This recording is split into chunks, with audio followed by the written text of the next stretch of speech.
ఇప్పుడు వచ్చి వాళ్ళు ఎవరో వాళ్ళ కోసం వాళ్ళని వాళ్ళు బ్రాండింగ్ చేసుకోవడం కోసం చెల్లని రూపాయి అయిపోయింది. చెల్లని రూపాయిని బ్రాండింగ్ చేసుకుంటుంది. అంతే. కవితను ఎవరు అడుగుతున్నారు? కవిత 2019 ఎంపీ ఎన్నికలలో ఓడిపోయింది. ఓడిపోయిన తర్వాత కవితకి ఏమున్నది?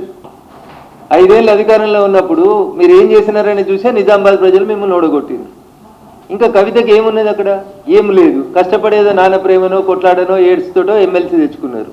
ఇవాళ చెల్లకుండా పోయినటువంటి కవిత గారు జనబాహల్యం లోపల పోటీ చేస్తే ప్రజలు ఆదరిస్తలేరని చెప్పి వచ్చి సెల్ఫ్ బ్రాండింగ్ పంచాయతీ తప్పితే ఏముంది ఇందులో? ఏం గొప్ప చేసిందని కవిత? బతుకమ్మ ఆడినా, తెలంగాణ భావవ్యాప్తి చేసిన చెల్లె నువ్వు ఉట్టే కంటే ముందు నుంచి ఉంది కదా బతుకమ్మ.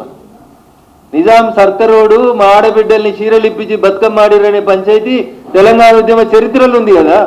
చెల్లె బతుకమ్మ ఆడితే బతుకమ్మ, బతుకమ్మ ఆడకపోతే బతుకమ్మ కాదనేది ఎవరు చెప్పారు? So there is no brand for Kavitha, no brand for KTR, nothing is there for TRS. ఏం లేదు టీఆర్ఎస్, ఏమి లేదు కాబట్టి ఏదో ఉన్నట్టు చూపించుకోవాలి.